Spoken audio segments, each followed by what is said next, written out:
Praise the lord. దేవుని నామానికి మహిమ కలుగును గాక. హల్లెలూయా. ఈరోజు మన మధ్యలో సాక్ష్యం పంచుకోవడానికి సహోదరులు బర్నబాస్ గారు ఉన్నారు.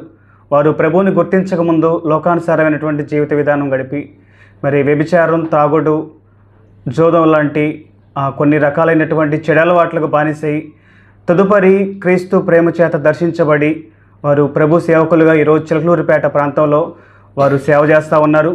ఒకప్పుడు ఏ ప్రాంతంలో అయితే ఇష్టానుసారంగా జీవించారో, మనుషుల చేత తునీకరించబడి విలువ లేనటువంటి జీవితాన్ని గడిపారో, అదే ప్రాంతంలో దేవుడు వారిని ఏర్పరచుకొని దేవుని సేవకులుగా వారిని వాడుకుంటూ ఉన్నారు. మరి వారి యొక్క సాక్ష్యాన్ని మనతో పంచుకుంటారు. మరి ఈ సాక్ష్యాన్ని మొదటి నుంచి చివరి వరకు చూసి అనేక మందికి పరిచయం చేయాల్సిందిగా కోరుకుంటా ఉన్నాం. ప్రైజ్ లార్డ్ అయ్య గారు. మీరు మా మధ్యలో ఉన్నందుకు ధన్యవాదాలు. ఇటు రీతిగా మీ సాక్ష్యాన్ని బట్టి అనేకుల్లో ఒక విప్లవాత్మకమైనటువంటి మార్పు రావాలని చెప్పని ఆశిస్తా ఉన్నాం. ముందుగా మీ సాక్ష్యాన్ని మీ కుటుంబ నేపథ్యం కాంచి మాతో పంచుకోండి. ఓకే. ప్రభు అయిన యేసుక్రీస్తు నామంలో ముందుగా ఈ వీడియోని వీక్షిస్తున్నటువంటి ఎవరి అందరికీ కూడా హృదయపూర్వకమైన వందనాలు తెలియపరుస్తున్నాను. మరి ఈ అవకాశాన్ని నాకు ఇచ్చిన ప్రభుకి కృతజ్ఞతలు. మరి కార్తీక్ యూట్యూబ్ ఛానల్ ద్వారా మరి ఈ అవకాశాన్ని నాకు మరి ఇచ్చినటువంటి సహోదరుడు కూడా హృదయపూర్వకమైన వందనాలు తెలియపరుస్తుంది. కార్తీక్ కూడా. ప్రియమైన వాళ్ళరా, మాది చిలకలూరిపేట. మా స్వగ్రామం అయితే చిలకలూరిపేట ప్రక్కనే కావూరు అనేటువంటి ప్రాంతంలో మేము నివాసం ఉండేవాళ్ళం. అంటే మేము పుట్టక మునుపు నాన్నవాళ్ళు 6 అన్నదమ్ములు. నాన్నవాళ్ళు 6 అన్నదమ్ములు కాపురాలు వేరుపడిన తర్వాత నాన్న చిలకలూరిపేట వచ్చారు. చిలకలూరిపేట వచ్చిన తర్వాత మేము పుట్టడం జరిగింది. అమ్మ నాన్న ఇరువురు కష్టపడి పనిచేసి చాలా ప్రయాసతోటి ఈ కుటుంబ జీవితాన్ని ముందు కొనసాగింపు చేశారు. అందులో ముఖ్యంగా మా కుల వృత్తి ఏంటంటే కుండలు తయారు చేయటం. నాన్నగారు చిలకలూరిపేట రాకమునుపు కావూరు ప్రాంతంలోనే ఉండేటప్పుడు ఏం చేసేవాళ్ళు అంటే సొంతంగానే కుండలు తయారు చేసేవాళ్ళు. ఆ తర్వాత కుటుంబాలు వేరైపోయిన తర్వాత, అంటే వేరుపడిన తర్వాత నాన్నగారు కుండలు కొనుక్కొచ్చి అమ్మటం. అదే నేపథ్యంలో అమ్మగారు కూడా చిన్న హోటల్ బడ్డీ కొట్టులో పెట్టుకొని హోటల్ చూసుకుంటా అలా జీవనోపాధి కొరకు ప్రయాసపడుతూ ఉన్నారు. ఇద్దరు అమ్మా నాన్న ఇద్దరు చాలా ప్రయాసతోటి వారు అట్లా కుటుంబ జీవితాన్ని ముందు కొనసాగింపు చేసేవాళ్ళు. అటువంటి నేపథ్యంలో మేము అమ్మా నాన్నకి 5 సంతానం. నాకు ముందుగా 3 ఆడపిల్లలు, నాకు తర్వాత ఒక ఆడపిల్ల. మొత్తం 5 సంతానం. నేను 4వ వ్యక్తిని. నేను 10వ తరగతి చదువుకునేంత వరకు కూడా అంటే పెద్దల భయంతో నేను పెరిగాను అన్నమాట. ప్రతిరోజు ఇక మా పని ఏంటంటే రోజు నాన్న కొండలు రిక్షా కట్టుకొని కొండలు అమ్ముకొని వచ్చేవాడు. అమ్మ ఇంటి దగ్గర అమ్మ కూడా, అంటే హోటల్ పెట్టకముందు అమ్మ కూడా కొండలు కట్టుకొని నెత్తి మీద పెట్టుకొని కొండలు ఊరు తిరిగి అమ్మ వచ్చేది. అంటే మాకు చిన్న ప్రాయంలో మాకు తెలియదు, మాకు చెప్తే విన్నాం, మాకు ఊహ లేదన్నమాట. అది అలాంటి నేపథ్యంలో ఇలా జీవితం ముందు కొనసాగిపోతూ ఉంది. మా ఇంట్లో ప్రతిరోజు కూడా విగ్రహ సంబంధమైన ఆరాధన, ప్రతిరోజు పూజ నైవేద్యాలు అర్పించబడుతూ ఉంటాయి. మామూలుగా అయితే హిందూ సాంప్రదాయ ప్రకారం ఏం చేస్తారంటే నాన్ వెజ్ తిన్నప్పుడు ఇంట్లో పూజ చేయరు. మా ఇంట్లో ఎలా ఉంటుందంటే ఒకవేళ నాన్ వెజ్ తెచ్చుకుని మేము తిన్నా సరే మళ్ళీ పూజా సమయంకి అంత కంప్లీట్ అయిపోవాలి. ఇల్లు మొత్తం శుభ్రపరుచుకొని తిన్న ప్లేట్లు అన్నీ కూడా శుభ్రపరుచుకొని ఇంటి నిండా పసుపు నీళ్ళు కొట్టేదమ్మ. ఎందుకంటే దోషం అందరితో వెళ్ళిపోవాలి. ఒకవేళ నీ తిన్నా సరే వెంటనే పవిత్రపరచబడాలి అన్న ఉద్దేశంతో పసుపు నీళ్ళు కొట్టేవాళ్ళు. నాకు తెలియదు వాస్తవాన్ని పసుపు నీళ్ళు కొడితే పరిశుద్ధత అయిద్దని. ఇప్పుడు ఆలోచిస్తుంటే అది ఎట్లా సాధ్యమని నేను అనుకుంటా ఉన్నానులే. సరే, ఇది విమర్శ చేయకూడదు కాబట్టి అవసరం లేని విషయం అది.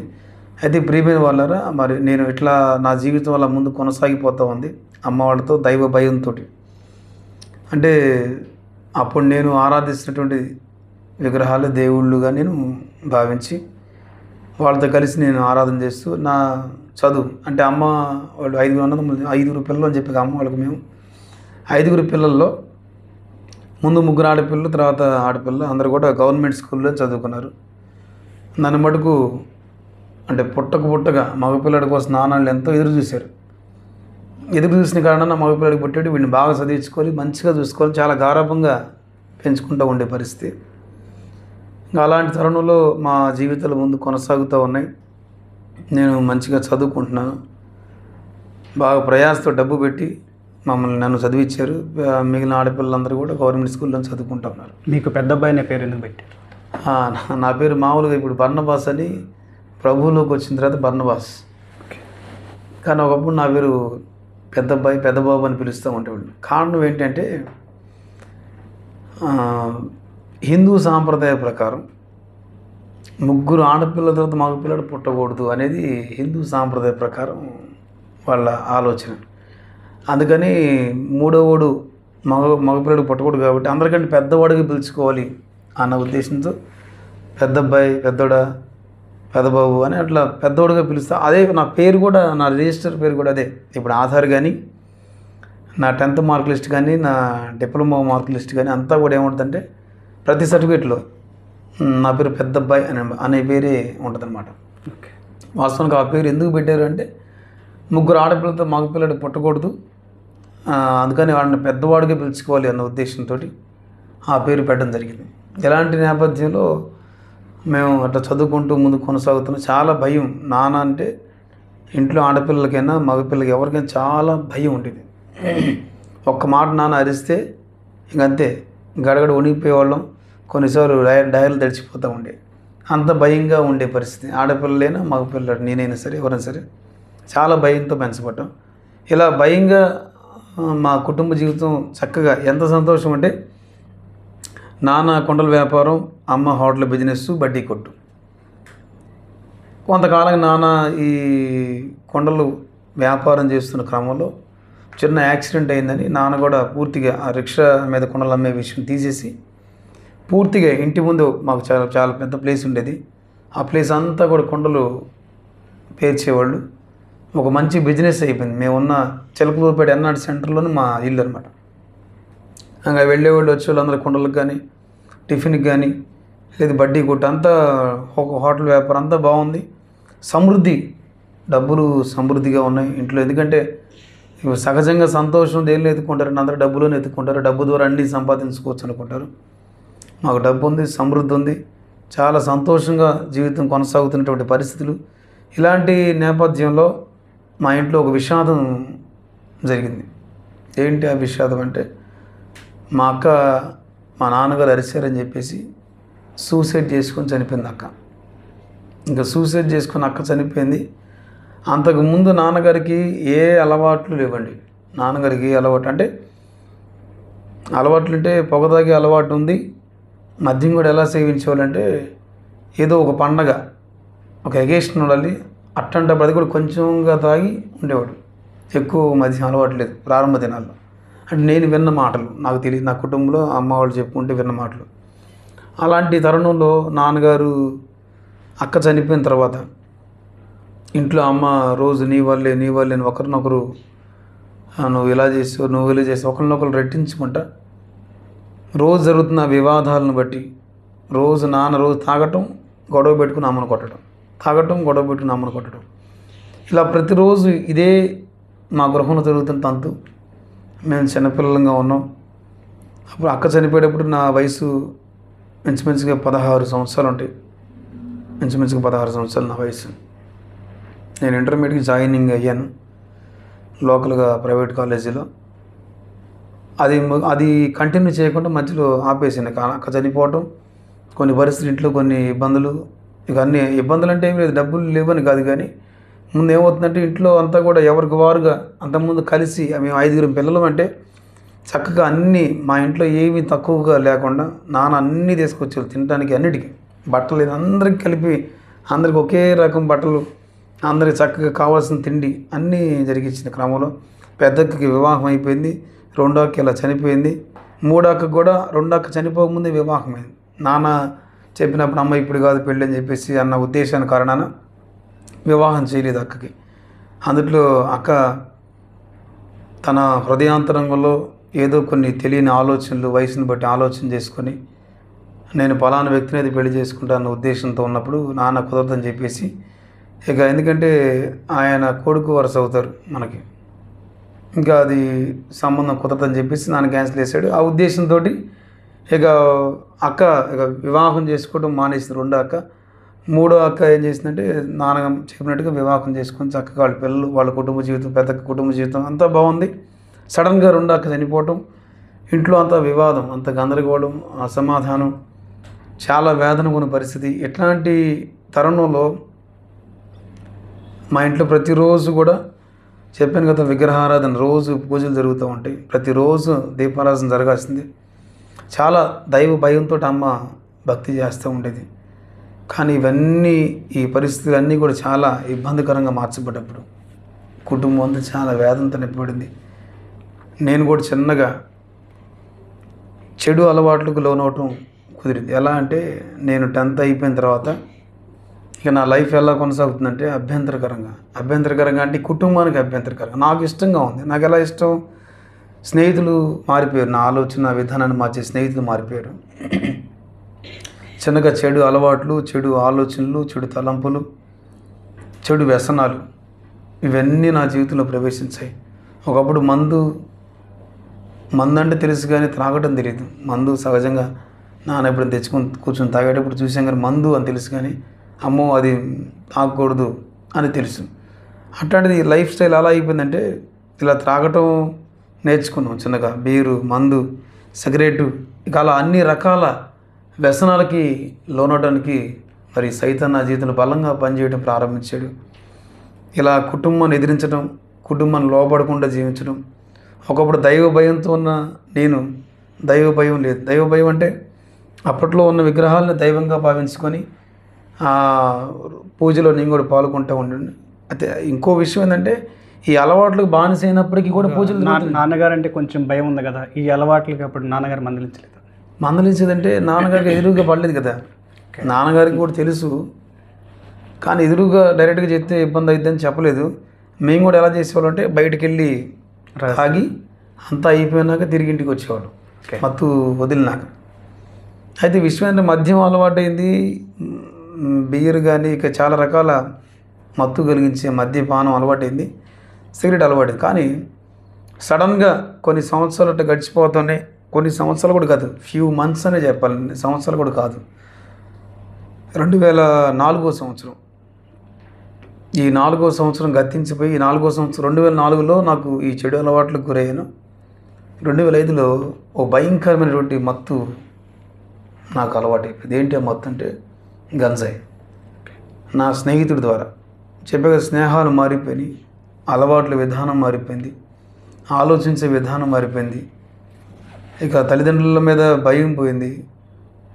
అప్పుడు దాకా చాలా భయంతో ఉన్న వ్యక్తులు, ఈ భయం పోయింది, అంత కామన్ అయిపోయింది. ఇక స్నేహితులతో పాటు ఎక్కువ ఇక గంజాయి ఎడిక్ట్ అయిపోయింది బాగా. ఎంత ఎడిక్ట్ అయినంటే గంజాయికి, ఏదైనా తినాలి అన్నా గంజాయి కావాలి, ఏదైనా తిన్నది విసర్జించాలన్నా గంజాయి కావాలి. రోజంతట్లో కూడా ఎలా ఉండేదంటే చాలా అన్ఈజీగా ఉండేది. ఏదన్నా అది తాగితేనే సంతోషం, అది ఉంటేనే ఆనందం, అది లేకపోతే ఏందో జీవితం ఏదో కోల్పోయినన్న వేదన నా జీవితంలో ఉండేది. అలా నేను కొనసాగుతున్న నేపథ్యంలో ఈ గంజాయి తీసుకున్నప్పుడు ఎట్లా అనిపించేది మామూలుగా?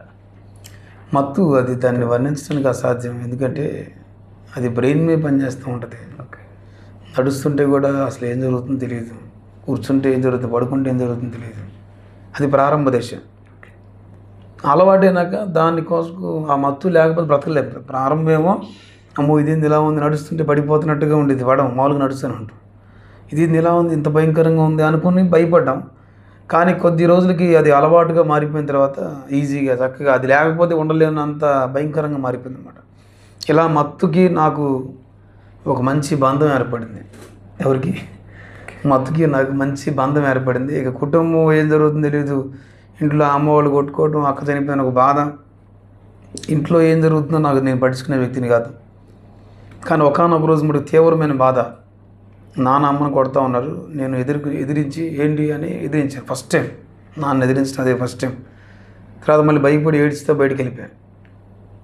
ఇలా ఇంట్లో జరుగుతున్న ఈ గందరగోళాలు, ఇక అమ్మకు కూడా చిన్నగా ఏమనిపించిందంటే, ఇంత పూజ చేసాం, చేతికి వచ్చిన అంటే 21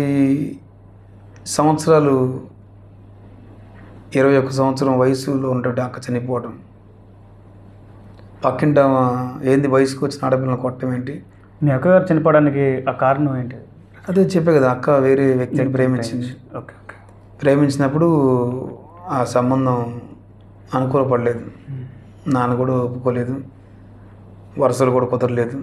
ఇంకా తెలియక జరిగిన ఆ మిస్టేక్ని ఇక అలాగే ఇక జీవితం అలాగే ముగించాలనుకున్నాక ఇప్పుడు వివాహం చేసుకోదలుచుకోలేదు. అయితే ఆ వివాహం చేసుకోదలుచుకున్న కారణాన ఇంట్లో చిన్న చిన్న విషయాన్ని కూడా నాన్న అక్క మీద ఆ విషయం మనసులో పెట్టుకుని ప్రతిసారి ఆ అక్కని అరుస్తూ ఉండేవాడు. అలాగే ఒకసారి అరిచినప్పుడు ఇంటి పక్కన ఒక ఆవిడ ఉంది, మాకు కొంచెం ఇబ్బందికరంగా ఉంటుంది అనమాట నాన్నకి. అభ్యంతరకరంగా అంటే మా కుటుంబం అంటేనే కొంచెం ఆవిడకి పడదు. అలాంటి ఆవిడ ఏం చేసిందంటే, మందు తాగు చచ్చిపోవు, బెదిరించు, నేను ఇచ్చేది మందు చచ్చిపోరు, కాకపోతే బెదిరించు అని చెప్పి ఆవిడ ఇచ్చింది మందు. ఇస్తే మందు తాగటం, చాలా ఇబ్బంది జరిగిన పరిస్థితి. అప్పుడు అక్క చనిపోవటం, ఇంకా అక్కడి నుంచి కుటుంబం అంతా గందరగోళంగా ఉన్న పరిస్థితి. అలాంటి క్రమంలోనే అమ్మకు కూడా చిన్నగా విగ్రహాల మీద భక్తి తగ్గిపోతుంది, అంటే విడిచిపెట్టలేదు, భక్తి తగ్గిపోతుంది. అలా జరుగుతూ ఉంది, కొనసాగుతూ ఉన్న క్రమంలో మేము చిలకలూరుపేట ఎన్ఆర్టీ సెంటర్ నుంచి రోడ్ సైడ్ ఇళ్ళన్నీ కూడా తీసి వైఎస్ఆర్ కాలనీ అని చిలకలూరుపేటకి ఒక 2.5 కిలోమీటర్ సమీపంలో, అంటే ఇప్పుడు మనం ఉన్న ఏరియా అదే, ఈ ప్రాంతంలోకి షిఫ్ట్ అయ్యాం. షిఫ్ట్ అయిన తర్వాత కూడా అదే ఆలోచన. నాన్న అక్క అంటే చాలా ఇష్టం నాన్నకి, అంటే అక్కనే కాదు అందరి పిల్లలన్నా ఇష్టమే, కానీ ఆవిడ చాలా ఎక్కువగా నాన్న ఆవిడ హోప్స్ పెట్టినాడు. అలాంటి పరిస్థితిలో చనిపోవడం, చక్కగా తెలివిగా ఉన్న పిల్లల్లో తెలివిగాను చక్కని రూపం, చక్కగా బాగుంటుంది. అలాంటి పరిస్థితుల్లో కోల్పోయిన బిడ్డను బాధతోటి నాన్న బాగా డిప్రెషన్కి గురవటం.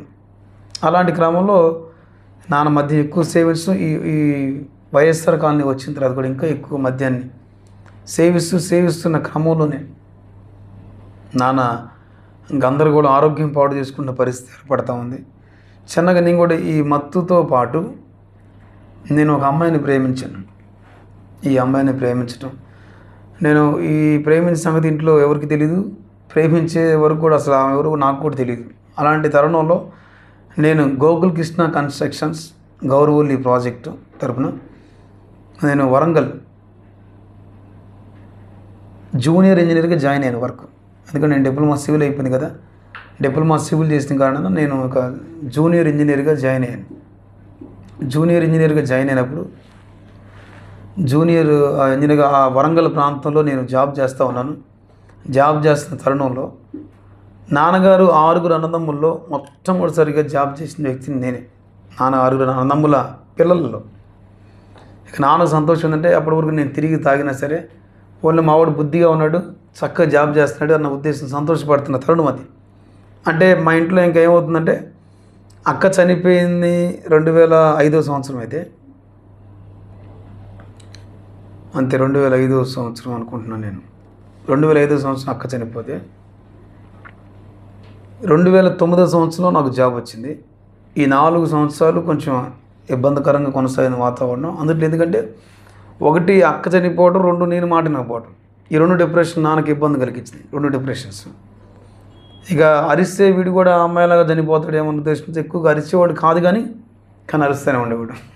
ఎక్కువగా ఆయన ఉద్దేశం ఎక్కువ కాదు, మనకు కొంచెం ఇబ్బందిగా అనిపించేది నాకు కూడా. ఇంకా జాబ్ చేసుకుంటూ అలా జీవితం కొనసాగించాలి, బాగా సంతోషం, నేను కూడా మంచి జాబ్లో ఉండాలనే ఉద్దేశంతో జాబ్ చేయని మంచి శాలరీ వస్తుంది.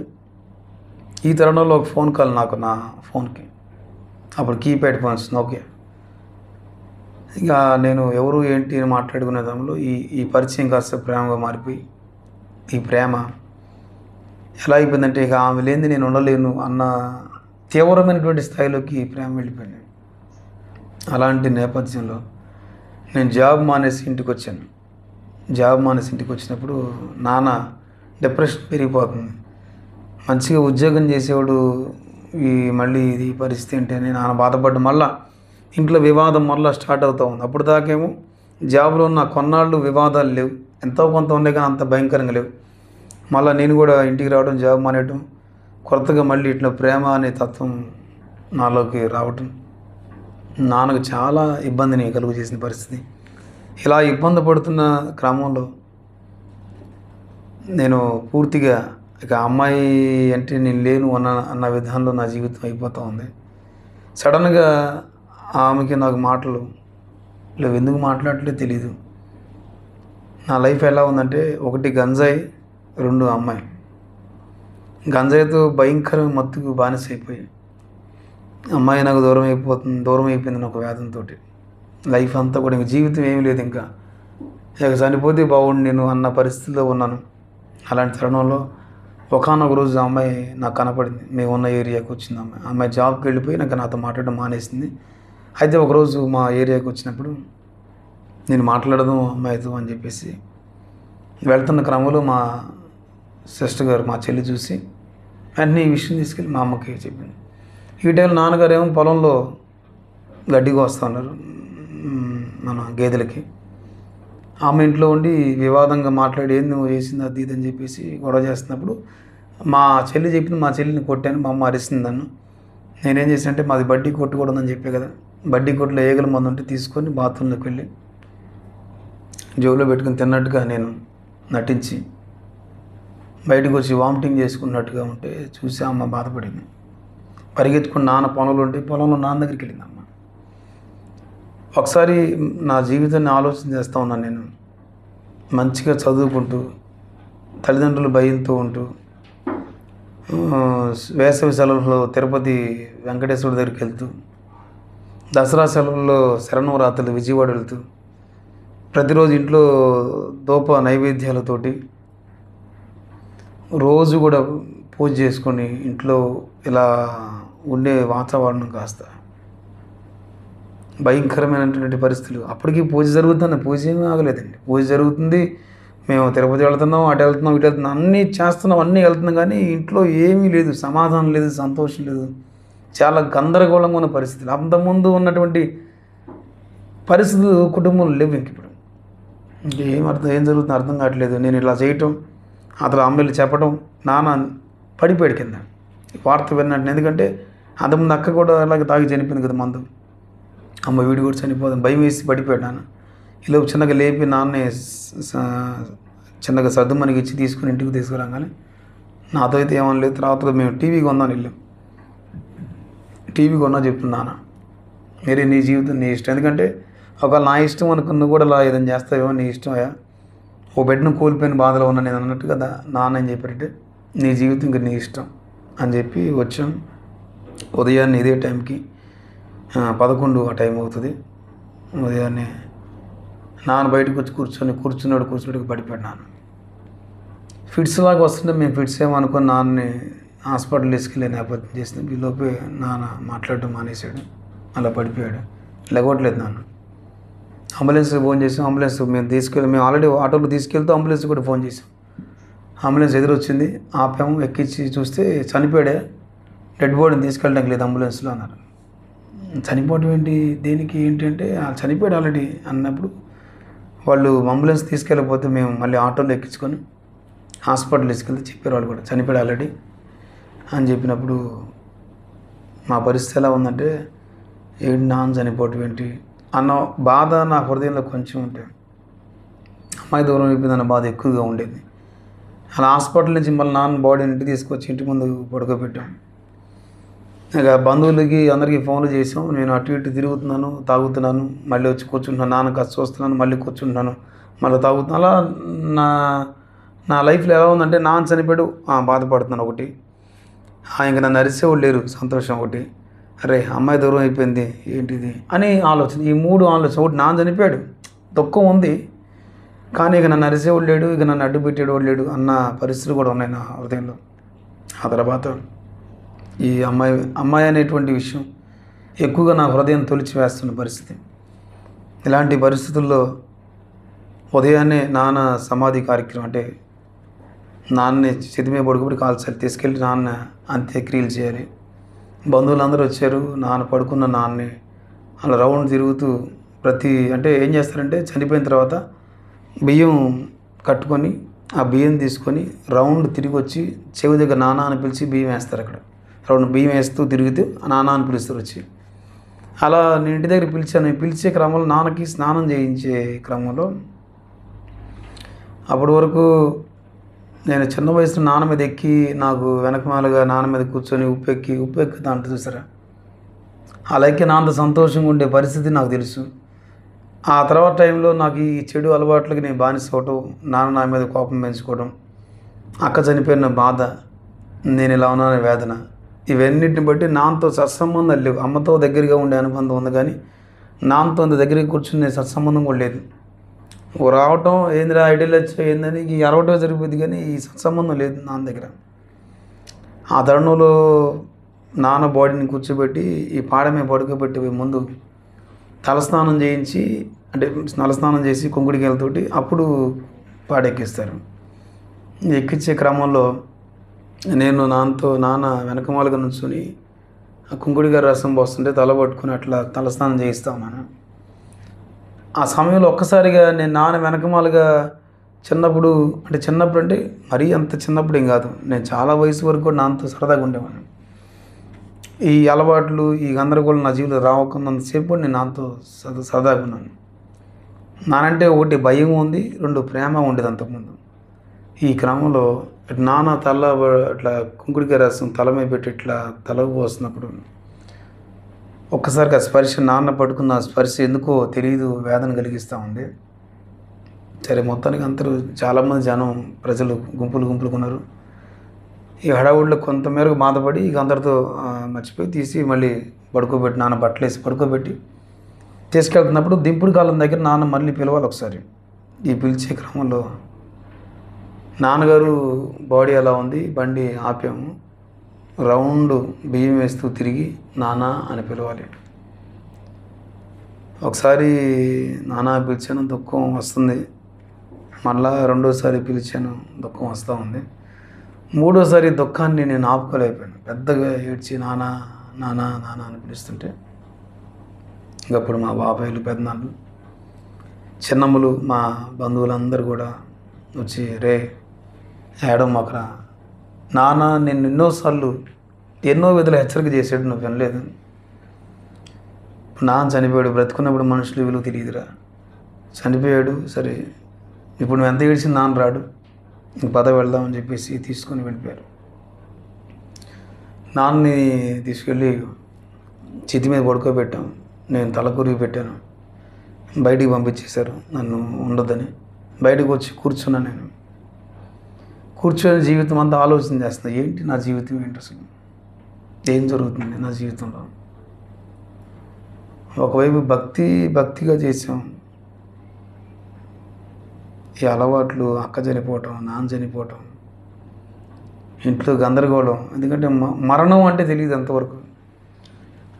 అక్క మరణంతో మరణం చూసాం. రెండోది వెంటనే 2005 నుంచి 2009 4 సంవత్సరాల వ్యవధిలోనే మళ్ళీ నాన్న చనిపోవడం. ఇక జీర్ణించుకోలేని ఒక బాధ. అప్పటి వరకు కుటుంబం అంటే, ఈ జీవితం అంటే ఏం విలువలు తెలియకుండా ఇష్టానుసారం బ్రతుకుతున్న నా జీవితానికి ఒక వెలిగింపులాగా ఏందో తెలియదు, ఒక వెలిగింపులాగా ఏంటి లైఫ్ ఏంటి, అసలు ఇవన్నీ ఏంటి అని కూర్చొని ఏడుస్తూ ఉండి ఇంటికి వచ్చిన తర్వాత అక్క వాళ్ళతో, అమ్మ వాళ్ళతో మాట్లాడి, ఇక నేను మీరు చెప్పినట్టే వింటాను, నేను మీరు ఏదంటే అది అని నేను వాళ్ళతో మాట్లాడి సరిగ్గా ఆ నిద్రలు అయిపోయేంతవరకు, అంటే నా చనిపోయినాక హిందూ సాంప్రదాయ ప్రకారం నిద్రలు చేస్తారు. ఈ నిద్రలు దినాలు అన్నీ అయిపోయినంతవరకు అంతా బాగానే ఉంది. మళ్ళీ ఒక నెల 2 నెలల్లోనే మళ్ళీ నా లైఫ్ మామూలు అయిపోయింది. 2010 సంవత్సరం వచ్చింది. 2009 ఇంకా అందరితో క్లోజ్ అయిపోయింది. ఇది 2009లో ఇక నాన్నకు సంబంధించిన కార్యక్రమాలు అన్నీ అయిపోయినాయి. ఇంకా 10లో ఫ్రెష్గా వచ్చాం. ఇక మళ్ళీ మామూలుగానే జీవితాన్ని కొనసాగిస్తున్న పరిస్థితులు ఉన్నాయి.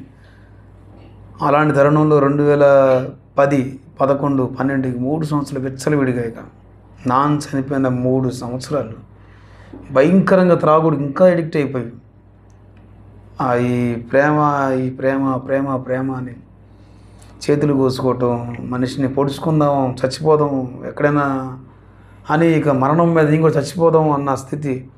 నాకు కావాలనుకున్న అమ్మాయి దూరం అయిపోయింది. ఈ వేదంతో నా జీవితం కొనసాగుతుంది. ఇంట్లో గందరగోళం, పని లేదు, ఏం పని చేయట్లేదు.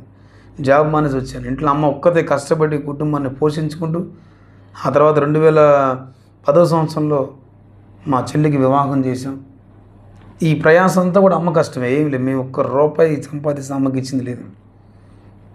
ఈగభంగా ఇంట్లో ఉన్న డబ్బులు ఏది పడితే అది అన్నీ తీసుకుని వెళ్ళిపోతూ ఉండేవాడిని. ఏదైనా ఇవ్వకపోతే అమ్మ మీద గొడవపడి కొడతా ఉండేవాడిని. ఇలాంటి తరుణం 2011 సంవత్సరంలో అయ్యప్ప మాల వేస్తాను నేను. అయ్యప్ప మాల వేసుకొని శబరిమల వెళ్ళి వచ్చి 40 రోజులు మాల, మళ్ళీ అయిపోతే మళ్ళీ మామూలు అంతా జీవితం, మళ్ళీ త్రాగుడు, మళ్ళీ గందరగోళాలు, మళ్ళీ నా లైఫ్ స్టైల్ అంతా కూడా గందరగోళం కొనసాగుతున్న పరిస్థితి. ఎలాంటి తరుణంలో 2012 సంవత్సరంలో నా స్నేహితుడు నాకు సువార్త చెప్పడానికి వచ్చి నా దగ్గరికి చెప్తే, యేసుక్రీస్తు దగ్గరికి వెళ్తున్నారా, చర్చికి వెళ్తున్నారా అంటే, యేసు ప్రభు ఏందిరా అంటే, నాకు డిప్లొమా జాయిన్ అయినప్పుడు క్యాస్ట్ సర్టిఫికేట్ అడుగుతారు కదా సహజంగా, స్కూల్ కాలేజ్ అంటే. స్కూల్లో అప్పుడు అడిగేవాళ్ళు కాదు. స్కూల్లో అడిగింది నాకు గుర్తులేదు కానీ సరిగ్గా, కాలేజ్ బాగా గుర్తుంది నాకు. ఎందుకంటే స్కూల్ టైంలో అమ్మ వాళ్ళకి చెప్పేవాళ్ళు ఏదైనా సరే. కాలేజ్ టైం కాబట్టి మాకు చెప్పేవాళ్ళు. ఒకవేళ అప్పుడే ఉండొచ్చేమో అమ్మ వాళ్ళు తెచ్చి ఇచ్చేవాళ్ళు. కాలేజ్ టైంలో అప్పుడు తెలిసింది కులాలు, పలానా కులాలకి పలానా దేవుడు, పలానా కులానికి పలానా దేవుడు, పలానా కులం. అప్పుడు నాకు అర్థమైంది, క్రిస్టియన్స్ ఏం చేస్తారు, చర్చికి వెళ్తారు, ముస్లిమ్స్ మసీదుకి వెళ్తారు, హిందూ గుడికి వెళ్తాడు అని నాకు అప్పుడు అర్థమైంది. ఈ నేపథ్యంలో చర్చికి వెళ్ళేది ఎవరు, క్రిస్టియన్స్ అన్న ఉద్దేశంతో నేను రాను చర్చికి అని చెప్పేసాను. లేదు రారా, నీ లైఫ్ బాగుంటుంది, ఇలా పాడైపోతున్న జీవితాన్ని బాగు చేస్తాడు ఆయన. ఈ భూమి మీద ఎవరూ చేయలేని ఒక మహోన్నతమైన పని యేసు మాత్రమే చేయగలడు అని చెప్తున్నప్పుడు, ఈ పదాలు ఇప్పుడైతే నేను చెప్తున్నా కానీ అప్పుడు ఆ పదాల భావం కూడా నాకు సరిగ్గా తెలియదు. నేను అలాంటి తరుణంలో ఆయన చెప్పేది విని సరే వస్తాలే అని చెప్పాను, నేను వెళ్ళేవాడు కాదు. అంత దూరంలో కనపడేవాడు, రే అన్న పిలిస్తే వస్తున్నా అని చెప్పి వెళ్ళిపోయాడు. ఎందుకంటే కూర్చుని కానీ చేసి ప్రభు దేవుడు చర్చికి రా, జీవితం మారిది, ఇదే చెప్తా ఉన్నాడు, పాపం పోయింది ఏదో చెప్తున్నా ఉంటాడు. ఇంకెట్ట కాదని చెప్పేసి నేను ఆయన చూస్తేనే డైవర్ట్ అయిపోయేవాడిని, ఆయన కనపడకుండా తిరుగుతూ ఉండేవాడిని. ఇలాంటి తరుణంలో 2012 సంవత్సరంలో మాల, రేపు పొద్దున మాల వేసుకోవాలని చెప్పి ఈరోజు అంతా భయంకరంగా తాగి, ఇంకా 40 రోజులు తాగం కదా, 40 రోజులు ఈరోజు తాగాలి, 40 రోజులు మళ్ళీ అయిపోయిన తర్వాత 40 రోజులు మళ్ళీ తాగాలి అన్న ఉద్దేశం, అంతే, ఏం లేదు అందుట్లో. ఇక ఉదయం వెళ్ళి కూర్చుంటే మళ్ళీ రాత్రి 10-11 వరకు కూడా తాగుతూనే ఉన్నాం. ఎంత తాగామో, ఏం జరుగుతుందో ఆ రోజంతా అసలు ఏం తెలియదు. అసలు ఆ రోజు ఎట్లా గడిచిపోయిందో కూడా తెలియదు. అంతా నైట్ ఇంటికి వస్తున్నప్పుడు చాలామంది గొడవ పడింది గుర్తుంది, కొట్టింది గుర్తుంది. మళ్ళీ ఇంటికి వచ్చామా డబ్బులే అన్నాం, డబ్బులు లేదురా, రేపు మాల వేసుకోలేంది, ఈ అవతారం ఏంది, ఈ తాగడు, రేపు పొద్దున మాల ఏందిరా నువ్వు అని. అమ్మ మళ్ళీ డబ్బులు తీసుకొని పోయి తాగుతానేమో అని ఉద్దేశంతో మా డబ్బు లేదమ్మా. ఇక నేను అమ్మని కోపంతో కొట్టడం, ఈ కొట్టే క్రమంలో ఎదురింటికి ముస్లిమ్స్ ఆవిడ నన్ను రే ఏంది అని అరిచింది. నువ్వు చెప్పేందని చెప్పి ఆమెను కొంచెం అరిశాను. అరిసిన కారణాన మా ఇంట్లో అమ్మని కొట్టే క్రమంలో, ఇంట్లో సామాన్ని పాలకొట్టే క్రమంలో ఒక రాయి పోయి వాళ్ళ ఇంటి ముందు పడింది. ఇంట్లో అన్ని ఇసిరేస్తా, అన్ని పాలకొడుతున్నా, అమ్మని కొట్టి గందరగోళం చేస్తే ఇల్లంతా ధ్వంసం అయిపోతుంది. రాయి పడంగానే ఆమె అరిసింది. నన్ను అరుస్తామని చెప్పి వెళ్ళి కొడితే ఇక్కడ తగిలి ఆమెకి ఈ ఒక వైపు అంతా కూడా నల్లగా ఇంతలా వెంట చూస్తున్నా కానీ ఊగిపోయింది. ఆమెను తీసుకుని హాస్పిటల్లో జాయిన్ చేశారు. వాళ్ళ తరపున ముస్లిమ్స్ అందరూ వచ్చి గొడవకు వచ్చారు. గొడవ ఆ రోజు మొత్తం సద్దుమణిది అయిపోయింది. అదే రోజు రాత్రి ఇంటి పక్కనే ఒక ఇల్లు ఉండేది, వాళ్ళ ఇంటి బయట అరుగులు ఉంటే అరుగులు కూడా పగలగొట్టాను. ఇది అటు వెళ్ళనీయకుండా నాపుతున్నారని చెప్పి పగలగొట్టాను అది కూడా. ఇప్పుడు ఉదయాన్నే లేకుండా పోలీసు వచ్చాడు, కానిస్టేబుల్. ఇటు పక్కేమో ఒక ఆవును కొట్టిన పరిస్థితి, ఒక లేడీని. ఇటు ఇంటి ముందు బండ్ల పలుకున్న పరిస్థితి. 2 కేసు ఫైల్ చేయలేదు కానీ జస్ట్ కేసు తీసుకొని రాసుకున్నారు. ఇంకా తీసుకురారా అని చెప్పేసి అనేలోపు నేను వెళ్ళంగానే నన్ను తీసుకెళ్ళి లోపలేశారు. ఆ రోజంతా పోలీస్ స్టేషన్లోనే ఉన్నాను. వేరే వాళ్ళు కొంతమంది రాజకీయ నాయకులు పలుకుబడితోటి చెప్పించినా అసలు వదిలిపెట్టే ప్రసక్తి లేదు అని చెప్పేసి అన్నారు. మొత్తానికి ఆ రోజు రాత్రికి నాకు జ్వరం వచ్చినట్టుగా ఉంటే కస్టడీలో ఉండకూడదు అని చెప్పేసి అని చూపించుకొని రండి అని ఒక వ్యక్తి జామీన్ సంతకం పెట్టుకొని పంపించారు బయటికి. నేనేం చేశాను, ఎట్లయితే కష్టం అని చెప్పేసి అని ఆ రోజు మొత్తానికి ఏదో టిఫిన్ చేసి ఇదే ప్లేస్లో, అప్పుడు ఇది రూమ్ లేదు, ఇది ఆ ఇంటి పైన ఇల్లు, ఇంటి పైన ఇది ప్రార్థన కదా ఇప్పుడు, ఎంతమంది ఓపెన్ ప్లేస్, ఇదంతా ఓపెన్ ప్లేస్ ఈ ఇంటి పైన. ఇక్కడ వచ్చి పడుకున్నాను. ఆ రోజు నైట్కి పడుకున్న తర్వాత ఉదయాన్నే లేచి ఆలోచిస్తున్నా, ఈ కేసులు ఎన్ని మన కొద్ది వెళ్ళిపోదాం ఎటన్నా అని చెప్పి అనుకునే తరుణంలో నేను వెళ్ళిపోయే టైంలో జామీందారు చయా నన్ను ఇరికిస్తారా బాబు అని చెప్పేసి అంటే, సరే మొత్తానికి రిటర్న్ వచ్చి వెళ్ళిపోదాం ఉద్దేశం, వెళ్ళిపోకూడదు మళ్ళీ రిటర్న్ వచ్చి మాట్లాడుకునే క్రమంలో అమ్మ దగ్గరికి వచ్చి చెప్తున్నారు, ఇట్లా అమ్మతో మాట్లాడు, కేసు రాజీ చేసుకొని. అమ్మకు మొహం చూపించుకోలేదు, ఎందుకంటే ఇంట్లో ఎవరు అక్క చెల్లెలు ఎవ్వరూ మాట్లాడలేదు నాతో. ఎందుకు ఈ గొడవ జరిగిన కారణాన్ని నేను ఇంట్లోకి వచ్చి నా ఒక అతను వచ్చి, మాకు తెలిసిన అతను ఇంట్లో తీసుకొచ్చి తలుపు వేసి అమ్మతో మాట్లాడకపోయి వెళ్ళాడు. నేను మాట్లాడానంటే ఆయన కూడా వచ్చి నుంచున్నాడు. నేను అమ్మ దగ్గరికి వెళ్ళి చేయబట్టినలోపు పెద్దగా ఇట్లా చేయబట్టుకుని ఏడ్చింది అమ్మ. నా భర్త కూడా ఇలా కొట్టలేదు, నన్ను ఇలా కొట్టావని చెప్పి ఏడుస్తుంది, క్షమించమ్మా తప్పు అయిపోయింది అని అమ్మను ఎత్తుకొని ఎదురుగా ఉన్నటువంటి ముస్లిమ్స్ ఇంటి దగ్గర తీసుకెళ్ళి రాజీకి పెద్ద మనుషులు అందరూ కూర్చొని మాట్లాడే క్రమంలో అమ్మ కాళ్ళు పట్టుకొని, అమ్మ క్షమించు నన్ను మా ఆవిడ తరపున అని చెప్పి కాళ్ళు పట్టుకుంటే ఆవిడ సరేలే వచ్చి, అంటే చిన్నప్పటి నుంచి నేను కూడా ఆవిడ అత్త అని ప్రేమగా పిలిచేవాడిని. జరిగిపోయింది, ఎందుకు వాడు అట్లా అయిపోతున్నాడు, ఇంట్లో తండ్రి చచ్చిపోయాడు, ఒక బాధ్యత ఉండాల్సిపోయిందని చెప్పి ఏదో 4 మాటలున్నారు. నేను బాధ, అమ్మ వెళ్ళి వాళ్ళ కాలం మీద పట్టుకుంది ఒక బాధ, పెద్ద మనుషులు చెప్పారు ఇప్పుడు బాధ అయినా సాధైనా దీన్ని భరించాలి అని చెప్పేసి పక్క తీసుకెళ్ళారు. అది అయిపోయింది. పక్కన బండ్లు కూడా కేసు అవ్వకుండా వాళ్ళకి అమౌంట్ కట్టడం అంత అయిపోయింది. ఎలా ఉందంటే లైఫ్, ఇంకా ఇంట్లో ఎవరు పలకరించట్లేదు. అదే టైంలో మళ్ళీ నేను మాల వేసుకోవాలి, మాల వేసుకోకపోతే ఇట్లా జరిగింది అంటే, మాల వేసుకోకముందే మాల వేసుకోవడం ప్లాన్లో ఇవి జరిగినాయి. నా ఉద్దేశం మాల వేసుకోకపోతే ఇట్లా జరిగింది. మళ్ళీ రెండోసారి మళ్ళీ మాల వేసుకొని చాలా, అంటే ఇంట్లో ఎవరు పలకని ఆ టైంలో ఒక్కడిగా ఒక రూమ్లో ఉండి చాలా ఆవేదనతో ఉన్నాను. ఎంత ఆవేదన అంటే, ఒక్క జత బట్టలు, మాల బట్టలు, ఒకే జత బట్టలు, డబ్బులు లేని కారణాన్ని అయ్యే తడుపుకొని అయ్యే వేసుకునేవాడిని. పడుకోవడానికి ఇంటి కింద ఏమీ ఉండేది కాదు. ఒక్క దుప్పటి తల కింద పెట్టుకున్నా అన్నదే, కప్పుకోవాలన్నా అదే, దేనికి ఒకదానికి ఉపయోగించుకోవాలి. దోమలు కుడుతూ ఉండేవి, తల కింద లేకపోతే నిద్ర వచ్చేది కాదు. చాలా భయంకరమైన పరిస్థితిలో చిన్న పేపర్ల కింద పరుచుకొని పేపర్లో పడుకొని సరిగ్గా తినక, ఎందుకంటే బయట ఇది పడితే తినకూడదు, దీక్ష తీసుకునేవాళ్ళు అనేది ఒక నియమం ఉంది, హిందువుల నియమం. ఇప్పుడు నేను బయటికి వెళ్ళి ఎక్కడ తినలేను. నా స్నేహితుడి సహాయంతో మధ్యాహ్నం పూట భోజనం చేసేవాడిని. ఇక దాదాపుగా ఉదయం రాత్రికి తినేవాడు, ఎప్పుడన్నా ఒకసారి తినేవాడిని, అది కూడా ఏదన్నా డబ్బులు ఉంటే తినేవాడిని, అది తినేవాడిని కాదు. ఇలా ఆకలితోటి, వేదనతోటి, అసమాధానంతోటి జీవితం ఏంటి అన్న ప్రశ్నతోటి కొనసాగుతుంది. మొత్తానికి వెళ్ళాను. శబరిమల వెళ్ళి శబరిమలలో ఇరుముడి చెల్లించి తిరిగి ఇంటికి వచ్చాను. 2012 10వ మాసంలో వెళ్ళి వచ్చాను. దీపావళికి వెళ్ళి వచ్చాను. ఇంకప్పుడు మా స్నేహితుడు మళ్ళా వచ్చిన దగ్గరికి యేసుప్రభు అని చెప్పడానికి, ఒరే వీడేంద్రా బాబు పద్దాలు యేసుప్రభు అంటాడు అని నేను ఆలోచిస్తూ ఉన్నాను. మొత్తానికి నేను గంజాయి తాగేంతసేపు నాతో పాటు నిలబడి నన్ను ప్రార్థన తీసుకెళ్ళాడు నా స్నేహితుడు.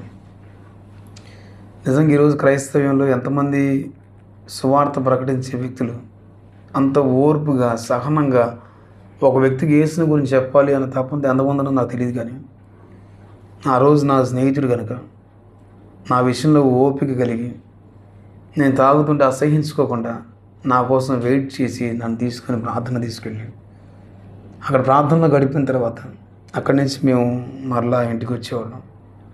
నా త్రాగుండే అదే, నా ఆలోచన అదే. ఊరికి వెళ్ళి వస్తూ ఉండేవాడిని. అది కూడా దానికి ముందు ఏం జరిగిందంటే, చాలాసార్లు చెప్పిన అతను నా కోసం ఉపవాసం ఉండి ఒకరోజు ప్రార్థన చేస్తున్నప్పుడు ఎందుకు వెళ్ళాలి అనిపించింది ఆ రోజు ఆయన దగ్గరికి. ఆయన ఉపవాసం సంగతి నాకు తెలియదు, నా కోసం ప్రార్థన చేస్తున్న సంగతి తెలియదు నాకు.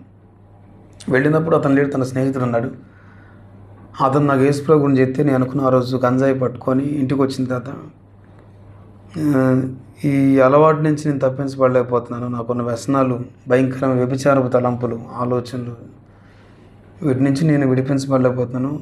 యేసు ప్రభువా, నువ్వు దేవుడివి కాదు నాకు తెలియదు, నన్నైతే నువ్వు విడిపిస్తే నేను నిన్నే నమ్ముకుంటాను. నేను కూడా మనసులో ఒక మాట, ఎందుకంటే అతను చెప్పిన మాట సువార్తను బట్టి నేను కూడా మనసులో నిశ్చయించినాను. ఇంకా అది మొదలుకొని వాళ్ళని కలవటం, వాళ్ళ దగ్గరికి వెళ్ళి రావటం, వాళ్ళ దగ్గర కొన్ని విషయాలు నేర్చుకోవటం జరుగుతూ ఉంది. చాలాసార్లు నాకు సాక్ష్యం ఏం చెప్పేటప్పుడు, చాలామంది వ్యక్తులు సాక్ష్యం చెప్పేటప్పుడు ఏం చెప్పేవాళ్ళంటే, యేసు ప్రభువే దేవుడు, ఇంకా ఎవరు దేవుడు కాదు అన్న ఉద్దేశంతో చెప్పేవాళ్ళు. నేనేమంటే యేసు ప్రభు దేవుడే అని నేను కూడా ఒప్పుకుంటాను, కానీ నేను ఆరాధించే దేవుళ్ళు కాదంటే ఒప్పుకోను. కాదురా, ఇది పరిస్థితి. మానవులకు దేవుడు ఒక్కడే, దేశానికో దేవుడు, కులానికో దేవుడు, మతానికో దేవుడు, మనిషికో దేవుడు లేడు. సృష్టికర్త ఒక్కడే, ఆయన యేసుక్రీస్తు ప్రభువారు అన్నప్పుడు నేను జీర్ణించుకోవడానికి కొంచెం టైం పట్టింది. ఆ మాటలు నేను వెంటనే రిసీవ్ చేసుకోలేకపోతే, ఎందుకంటే నేను అప్పుడు దాకా నిష్ఠాగరిష్టలతో భక్తి చేశాం కదా. తిరుపతి అని, శ్రీశైలం, అమరావతి, అమరలింగేశ్వరుడు, ఇంకా చాలా ఈ అంటే భారతదేశంలో ఆయా ప్రదేశాల్లో పుణ్యక్షేత్రాలకు పిలువబడినటువంటి చాలా దేవుళ్ళ దగ్గరికి వెళ్ళడం జరిగింది. అలా పిలువబడిన వారి దగ్గరికి వెళ్ళడం జరిగింది. నేను ఈ తరుణంలో నేను జీర్ణించుకోవడం కొంచెం కష్టంగా ఉంది, కొంచెం టైం పట్టింది. మొత్తానికి యేసే దేవుడు అనే విషయం నాకు అర్థమైపోయిన తర్వాత ఇక నేను కూడా చిన్నగా వాళ్ళ దగ్గర చర్చికి వెళ్ళడం ప్రారంభించబడ్డాను. వ్యక్తిగతంగా ప్రార్థన చేసుకోవటం, వాక్యం చదువుకోవటం. ఇక ఎలా ఉందంటే నా లైఫ్ స్టైలు అప్పుడు దాకా గందరగోళం గజిబిజిగా జీవితం కాస్త దేవునితో సహవాసం ఇప్పుడు ఏర్పడింది. నెమ్మదిగా ఉంది జీవితం అంతా. ఎంత నెమ్మది అంటే తుఫాన్ వచ్చి పోయి అప్పుడే సూర్యుడు బయటకు వచ్చి కొంచెం వెలుగునిచ్చి ప్రశాంతంగా ఆ వాతావరణం ఎలా ఉంటుందో అంత నెమ్మదిగా ఉంది నా జీవితం. ఇక ఇలాంటి తరుణంలో నేను చేస్తున్న పని ఏంటంటే, స్నేహితులతో అంటే దైవికమైనటువంటి సహవాసంలో ఉండి కొన్ని విషయాలు నేర్చుకుంటున్నాను. నాకు అర్థమైంది, ఒకవేళ ఇప్పుడు చేస్తే నేను పరలోకం పోను అర్థమైపోయింది నాకు. ఎందుకని? మనిషి కర్మతః జన్మతః పాపి. ఆ పాపాల ద్వారా మనిషి దేవుడిని కలుసుకోలేడన్న విషయం అర్థమవుతుంది. అప్పుడు నా అంతకుముందు ఏం తెలుసు, గుడికి వెళ్ళేవాడిని, వెళ్ళొచ్చి తాగేవాడిని. గుళ్ళోకి వెళ్ళి అంటే గుళ్ళో వెళ్ళేటప్పుడు వెళ్ళాలి, తలకు పోసుకోవాలి.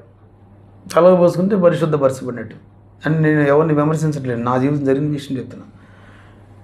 విషయం ఏంటంటే తలకు పోసుకునేవాడిని, గుడికి వెళ్ళి కొబ్బరికాయ కొట్టి పూజ చేసి ధూపం వేసి వచ్చేవాడిని. వచ్చి మళ్ళీ వెంటనే సిగరెట్ తాగేవాడిని, గంజా తాగేవాడిని, మందు తాగినంతా ఏం భయం లేదు. ఇప్పుడేంటి, దేవుని దగ్గరికి వస్తున్నాను, సజీవుడైన దేవుని దగ్గరికి వస్తున్నాను.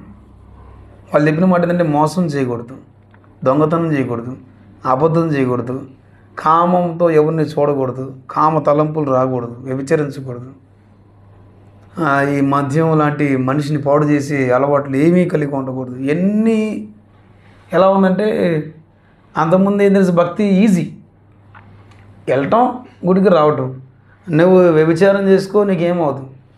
నిజం నేను చెప్పేది, వ్యభిచారం చేసినా ఏమవుదు, నువ్వు త్రాగినా ఏమవుదు, నువ్వు ఎగిరినా ఏమవుదు, నువ్వు తిరిగినా ఏమవుదు, నువ్వు తాగి ఎగరొచ్చుకోవడం ఇంకోటి ఎందుకు చెప్పకుండా. మేము ఒక ఉత్సవం చేసేవాళ్ళం, పేరొద్దులే కానీ ఒక ఉత్సవం చేసేవాళ్ళం. ఈ ఉత్సవం చేసే క్రమంలో చక్కగా తాగి ఊరేగింపులో తాగి ఎగిరి గందరగోళం చేసేవాళ్ళం. అసలు ఈ ఉత్సవం దేనికోసం, దేవుడి మీద ఉన్న ప్రేమతో కూడా కాదు, వాళ్ళు తాగి తిరిగి ఎగరటం కోసం ఉత్సవాలు అయింది. అది నా హృదయంలో సంగతి చెప్తాను, అందరి మనసు నాకు తెలియదు. నేను ఆ సంతోషం కోసం ఎగిరేవాడిని వెళ్ళి. ఇక అలాంటి ఊరేగింపుల్లో పాల్గొన్నా ఏమో లేదు, తిరిగినా తప్పులేదు, తాగినా తప్పులేదు. ఏసీ దగ్గర రంగం ఏం చెప్తున్నానంటే తాగకూడదు, పిచ్చి పిచ్చి మాటలు మాట్లాడకూడదు, అబద్ధాలు ఆడకూడదు, మోసం చేయకూడదు, అన్యాయం చేయకూడదు, ఇతరులు హాని చేయకూడదు, నిన్ను హాని చేసిన నువ్వు వాడిని ప్రేమించాలి. ఇవన్నీ ఏంటంటే లైఫ్లో అంతకుముందు దేవుడు అనే పేరుతో ఆరాధన చేశాను, మనశ్శాంతి లేదు. ఇప్పుడు సజీవుడిని యేసయ్య దగ్గరకు వచ్చి ఆరాధన చేస్తాను, మనసు చాలా పీస్గాను సమాధానంగా. ఎంత సంతోషం అంటే ఇంట్లో పరిస్థితులు మారలా, ఏం మారలేదు, నేను ఒక్కడనే మారాను, ఇంట్లో పరిస్థితులు ఏమీ మారలేదు. కానీ అంతకుముందు ఉన్న పరిస్థితుల్లో నా లైఫ్ వేరు, ఇప్పుడు అయ్యే పరిస్థితులు నా ముందు ఉన్నాయి, కానీ చాలా పీస్గా ఉన్నాయి, చాలా సంతోషంగా ఉంది ప్రభువా అని నేను రోజు ఒక 5 నుంచి 7 గంటలు దేవుని సన్నిధిలో గడుపుతూ ఉండేవాడిని. ఎక్కువ టైం దేవుడితో గడుపుతూ ఉండేవాడిని. నాకు అర్థమైపోయింది, నేను ఒకప్పుడు వ్యభిచారం చేసిన వ్యక్తిని, త్రాగుబోతుని, మత్తుకు బానిసిన వ్యక్తిని, లోక సంబంధం అన్ని అలవాట్లు, వ్యర్థ ఆరాధనలు కూడా చేసిన వ్యక్తిని నేను. ఇప్పుడు నా పాపం పోవాలి, మా పాస్టర్ గారి దగ్గరికి నాకు బాప్తీసం ఇవ్వండి అని చెప్పి, సరే మా వచ్చేవారం ఇద్దామని అలా కొన్ని వారాలు అలాగే గడిపేసాడు ఆయన. ఏంటి ప్రభువా నేను ఇప్పుడు తెస్తే నా పరిస్థితి ఏంటి? ఈ దిగులుతో ఉంది నా మనసంతా కూడా. అప్పుడు దాకా ఉన్న దిగులు, గంజాయి లేదు, మందు లేదు, అది లేదు, ఇది లేదు, ఈ దిగులు. ఇప్పుడు నాకు రక్షణ లేదన్న దిగులు ఏర్పడింది నా హృదయానికి. రక్షణ కావాలి, నాకు ఇప్పుడు రక్షణ కావాలి, రక్షణ కావాలి. ఇక నా మనసు కూర్చున్న, లేచిన, నుంచున్న, పాడిన, ఆరాధన చేసి నాకు రక్షణ కావాలి. ముందు నా మనసంతా రక్షణ రక్షణ అనే దాని మీద పెనవేసుకుపోయిన ఆలోచన అంతా కూడా దేనంగా అడిగేవాడిని. భాస్కర్ నాకు తీసి వచ్చే ఆదివారం ఇస్తున్నాము, మళ్ళీ ఆదివారం ఎదురు చూస్తున్నామండి. మళ్ళా వచ్చే ఆదివారం అనేవాడు, మళ్ళీ ఆదివారం కోసం భాస్కర్ గారు చెప్పిన మాటను బట్టి ఎదురు చూస్తూ ఉండేవాడిని. అలాంటిది మొత్తానికి ఏప్రిల్ 14 అంబేద్కర్ జయంతి రోజు, అదే రోజు మా భాస్కర్ నాకు బాప్తీసం ఇచ్చారు. నాకు తెలియదు ఏప్రిల్ 14 అంబేద్కర్ జయంతి అనే సంగతి కూడా తెలియదు. ఆ రోజు ఏప్రిల్ 14 అనే సంగతి కూడా నాకు తెలియదు. బాప్తీసం తీసుకున్నాక డేట్ కోసం రాసుకున్నాను ఏప్రిల్ 14 అని. కొద్ది రోజులతో నాకు అర్థమైంది ఆ రోజే అంబేద్కర్ గారు జయించని. ఇంకా అలా నా జీవితాన్ని, ఆ పాపం అలా అంతటితో అంతా నేను కడుక్కున్న పాపాలు కడుక్కున్న తర్వాత, యేసు రక్తమందు నేను కడగబడిన తర్వాత, పరిశుద్ధపరచబడిన తర్వాత అద్భుతంగా నేను ప్రభు కొరకు జీవించిన ఒక తపన నా గుండెల నిండా నింపుకున్నాను. ప్రభు కోసమే బ్రతకాలి, ప్రభు కోసమే చావాలి అని అలా ముందు కొనసాగుతున్నప్పుడు నిజంగా ఏ ప్రజల మధ్యలో నేను గేలి చేయబడ్డాను, అవమానపరచబడ్డాను. అవమానపరచబడ్డం అంటే వాళ్ళ లోపం అయితే, వాళ్ళు అవమానించడం కాదు, కానీ నిజంగా అలాగ జీవించాను నేను. వాళ్ళు అసహించుకునే విధానంలో నేను జీవించాను.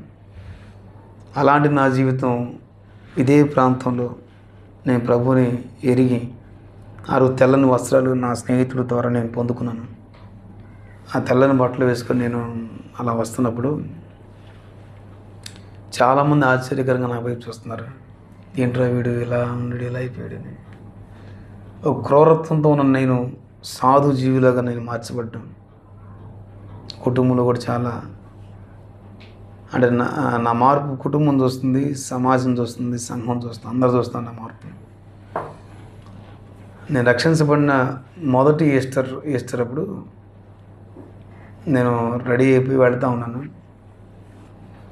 నేనున్న ఏరియాలోనే నా తల్లి వయస్సులో ఉన్న ఒక వ్యక్తి తెలియకుండానే అజ్ఞానంతో ఉన్నప్పుడు ఆవిడతో నేను పాపం చేశాను.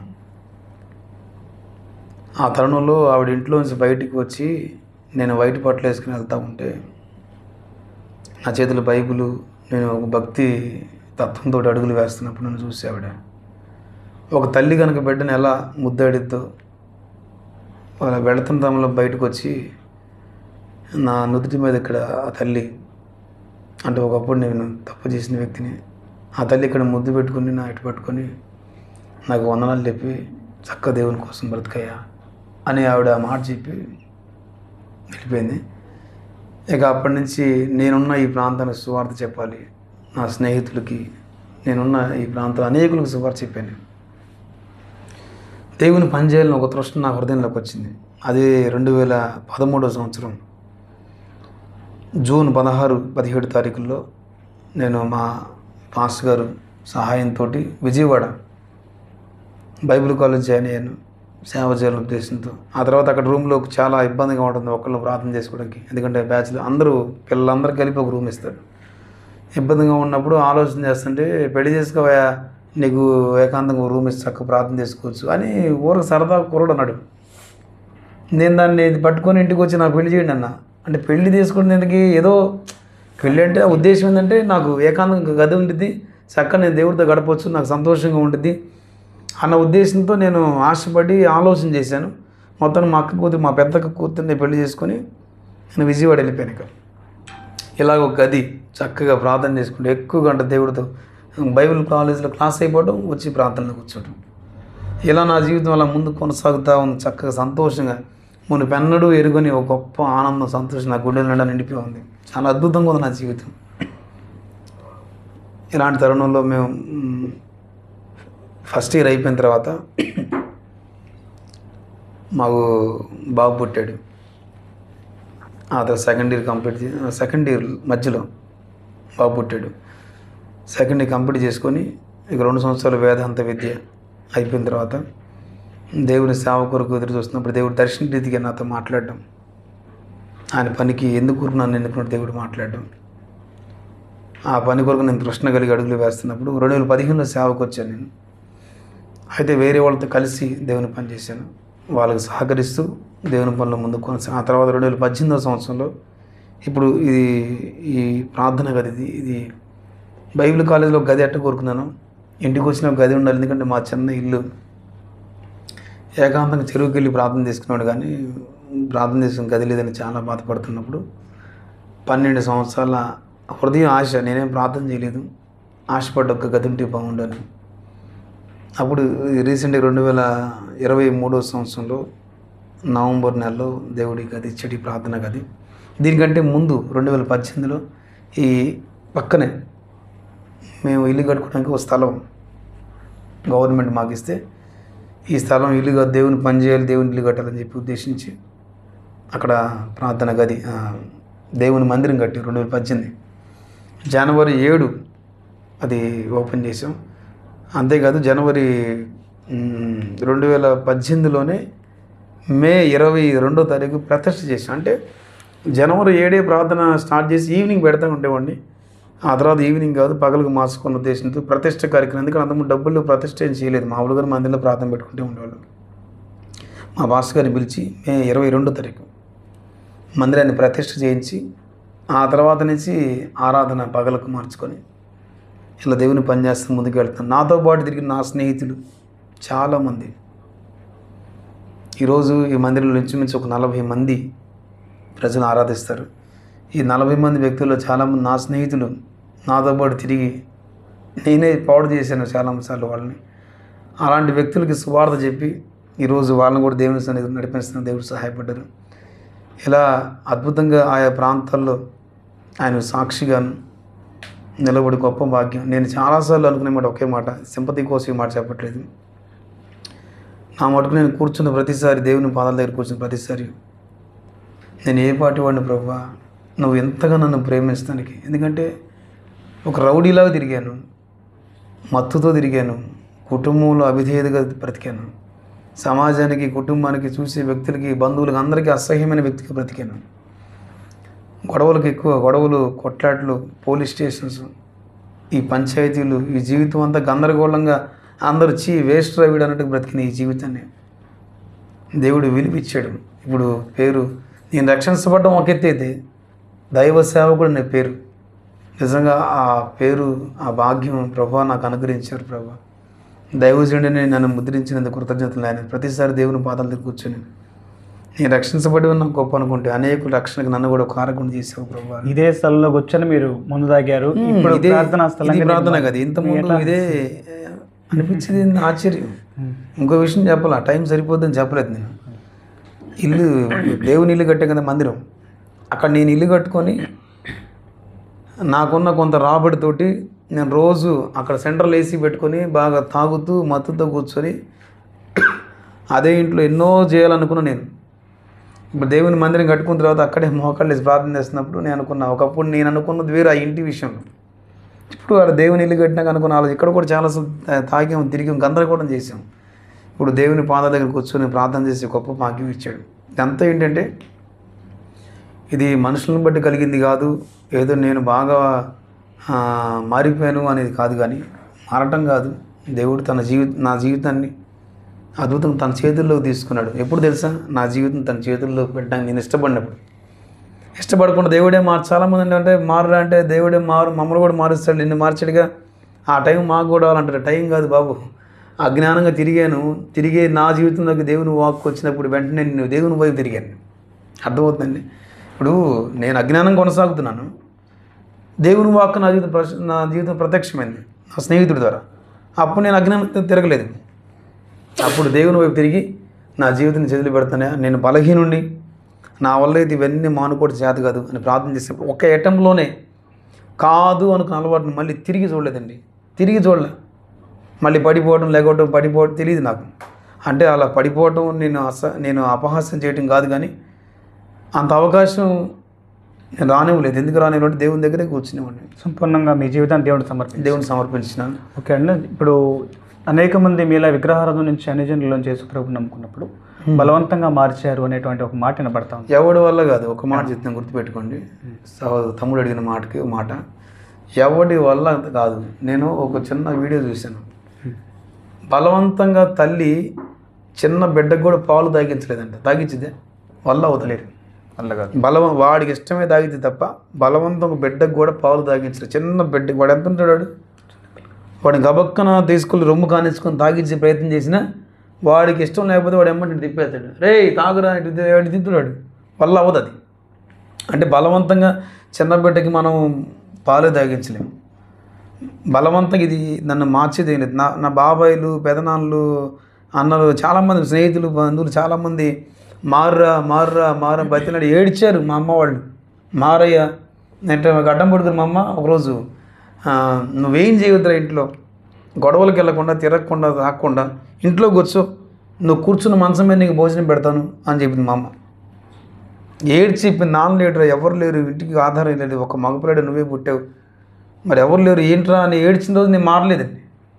ఎవరు మార్చలేదు నన్ను, ఎవరు మార్చలేదు. నా తల్లి నన్ను మార్చలేకపోయింది, నా కుటుంబీకులు, నా బంధువులు మార్చలేకపోయారు, నేనున్న సమాజం, నా స్నేహితులు మార్చలేకపోయారు. నన్ను మార్చింది నా యేసయ్య. ఇది బలవంతంగా జరగలేదు. అద్భుతంగా నా జీవితం రూపాంతరం చేసి ప్రభు అద్భుతంగా మలిచాడు. అసలు నాకు తెలియదు. నాకు ఇలాంటి స్థితి ఒకటి ఉంటుంది నాకు తెలియదు. నేను బైబిల్ కాలేజీకి వెళ్ళినప్పుడు మాకు ఇచ్చిన రూమ్లో క్యాలెండర్ మీద వాక్యాలన్నీ కట్ చేసుకొని రూమ్లో అట్లా చుట్టూ ఇలా అంటించుకునేవాడిని. ఒకరోజు నేను రూమ్లోకి వెళ్ళి కూర్చున్నప్పుడు, క్లాస్ నుంచి వచ్చి రూమ్లోకి వచ్చి కూర్చున్నాను. ప్రార్థన చేస్తున్న కూర్చునే ముందు ఒకసారి ఇట్లా చూస్తే అన్ని వాగ్దానాలన్నీ చూసి నిజంగా ఏంటి జీవితం, ఇంత విప్లవాత్మకంగా నా జీవితం మార్చబడిన కారణం ఏంటి, ఎవరు చెప్పినా మారలేకపోయాను. నిజంగా దేవుని వాక్కుకి అంత శక్తి ఉంది. ఆ వాక్యం నీ జీవితంలోకి నువ్వు ఆహ్వానిస్తే నీ జీవితం కూడా మారిద్ది. అది ఈజీయే. ఎలా ఈజీ అంటే వాక్కుకు మన హృదయంలో స్థానం ఇస్తే ఈజీ. అట్లా అందుకే దావీదు అంటాడు, దేవా నీ ఎదురు నేను పాపం చేయకుండా నా హృదయం నీ వాక్యాన్ని ఉంచుకోవాలి. దేవుని వాక్యం హృదయంలో ఎవరికైతే ఉంటుందో వాళ్ళు పాపం చేయలేరు, అవేదేదో బతకలేరు. చివరిగా అన్న, మీ సాక్ష్యం ద్వారా ఈ రోజున పాడైపోతున్నటువంటి యవనస్తులకి సమాజంలో అనేక మంది ఇటువంటి జీవితాన్ని, అంటే తమకిష్టమైనటువంటి జీవిత విధానాన్ని గడిపి కుటుంబానికి, సమాజానికి శాపకరంగా ఈరోజు మారుతూ ఉన్నారు. వారికి మీరు చెప్పేటువంటి మాటలు, చివరి మాటలు ఒకటే, బాలుడు నడవలసిన త్రోవని మనకు నేర్పాలి. ఎవరు నేర్పాలి? తల్లిదండ్రుల వారు నేర్పాలి. బయట అన్యజనుల సంగతి పక్కన పెడితే ఇది యువత, అన్యజనులు అనే జనాంగం నుంచి వచ్చే యువతను గురించి పక్కన పెడితే క్రైస్తవులు అని పిలువబడుతూ కూడా వారి కుటుంబాలు ఈ రోజుకి కూడా పిల్లలు త్రాగి తిరుగుతున్న కారణం ఏంటి తెలుసా? యేసుని నమ్మి రక్షణ పొందుకొని, లేదు యేసుని నమ్మి దేవుని సన్నిధికి వెళుతూ కూడా వాక్యానికి విరుద్ధంగా బ్రతుకుతూ తమ బిడ్డలకి ఏం చెప్పుకుంటారండి? ఎగ్జాంపుల్, అరే బూతులు తిట్టకూడదురా అని తల్లి బిడ్డకు చెప్పింది. 7 బూతులు భయంకరంగా తిడుతుంది. తండ్రి చెప్పాడు, రే అబద్ధాలు ఆడకూడదురా అని బిడ్డకు చెప్పాడు. ఈయన భయంకరంగా అబద్ధాలు ఆడుతున్నాడు. వాడు ఏం నేర్చుకుంటాడు? నడవవలసిన త్రోవ వాడికి నేర్పాలంటే నేర్చుకున్నాడు కదా. డ్రైవింగ్ వచ్చిన డ్రైవింగ్ నేర్పుతాడు, రానని నేర్పుతాడా? రాని వాడు నేర్పలేడు కదా. కాబట్టి ఒకరోజు పిల్లాడు ఒక బిడ్డకి తండ్రి చెప్తున్నాడంట, రే అబద్ధాలు లేపొచ్చా అని చెప్పాడంట. చెప్పకూడదు నాన్న, చెప్పొద్దు ఇంకా అని చెప్పాడు. తర్వాత ఉదయాన్నే అప్పులైన ఇంటి ముందుకు వచ్చి ఉంచినాడంట.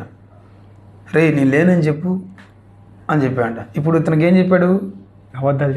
అబద్ధం చెప్పొద్దు అని అబద్ధం ఆడాడు. ఒకటేనండి, మనం ఏం చేయొద్దని మన బిడ్డలు కోరుకుంటున్నాం, అది ముందు మనం చేయకూడదు. ఇది క్రైస్తవులకు చెప్పే ఒక చిన్న సలహా ఏంటంటే, బాలుడు నడవలసిన త్రోవను మనం వాడికి నేర్పాలంటే ముందు మనం నేర్చుకోవాలి ఆ త్రోవ ఏంటనేది, అప్పుడు వాడికి నేర్పించగలం. ఇంకోటి సహవాసం. మీరు యువత పాడవడానికి ముఖ్య కారణం సహవాసం. పరిశుద్ధుల సహవాసంలో ఉండవలసిన వ్యక్తులు అవిధేయులతో సహవాసం అంటే త్రాగుబోతులతోటి భయంకరమైన వ్యక్తులు త్రాగడం వల్ల నేను తాగనండి, జస్ట్ నేను కూర్చొని బిర్యానీ తింటానండి అంటే కుదరదు. ఈరోజు బిర్యానీ తింటాం, రేపు మారిపోయింది. నాకు తెలియదు, నాకు అలవాట్లేదు. నేను భయంగా బ్రతికాను, కానీ నా స్నేహితుడి ద్వారా నేను పాడైపోయాను. మందు, తర్వాత సిగరెట్, గంజాయి అన్ని గందరగోళం. అంటే సహవాసం విషయం జాగ్రత్తగా ఉండాలి. ఓకేనా. మరి ఇప్పటిదాకా మీ సాక్ష్యాన్ని మాతో పంచినందుకు మీకు ధన్యవాదాలు తెలియపరుస్తున్నాను. అన్నగారి సాక్ష్యం గురించి నేను కూడా ఒక 2 మాటలు చెప్పాలి. ఇదే చిల్లూరుపేట ప్రాంతంలో అన్నగారి గత జీవితాన్ని నేను చూశాను, ప్రస్తుతం జీవితాన్ని నేను చూస్తూ ఉన్నాను. అనేక మంది సోషల్ మీడియా ద్వారా ఇటువంటి మంచి విషయాలని, ఇటువంటి నిజమైనటువంటి సాక్ష్యాలు మేము ముందు తీసుకొస్తూ ఉన్నాం. కానీ అనేక మంది ఫేక్ సృష్టిస్తూ ఉన్నారు, అబద్ధ సాక్ష్యాలు చెప్పిస్తూ ఉన్నారు అనేటువంటి ఒక ప్రచారం ఉంది. ఎవరికి అవసరం లేదండి. నిజమైనటువంటి మారిన జీవితాలు, మారిన సాక్ష్యాలు మాత్రమే చూపిస్తూ ఉన్నాం. ఈ సాక్ష్యం యథార్థం. నేను కళ్ళారా నేను గతంలో అన్నగారి జీవితాన్ని చూశాను, ప్రస్తుతం జీవితం చూస్తూ ఉన్నాను. అన్నగారు విలువైనటువంటి సందేశాన్ని యవనస్తులు కూడా చివరిగా ఇచ్చారు. మరి ఈ సాక్ష్యాన్ని దేవుడు దీవించి ఆశీర్వదించును గాక. ఆమేన్. నాకు ఈ అవకాశం ఇచ్చినటువంటి కార్తీక్ మరి యూట్యూబ్ ఛానల్ వారికి హృదయపూర్వక వందనాలు. వందనాలు అయ్యగారు. మీ అందరికీ కూడా నా హృదయపూర్వక వందనాలు. ప్రభు రాకడ సమీపించింది, మారు మనసు ఉంది, స్వార్థ నమ్ముడి, మారు మనసు తగిన ఫలాలు మీరు ఫలించండి. ఆయన రాబోతున్నాడు, కాలం సంపూర్ణమైంది, దేవుడి రాజ్యం సమీపించింది. అందరికీ వందనాలు. సిద్ధపడండి రాకడ కొరకే.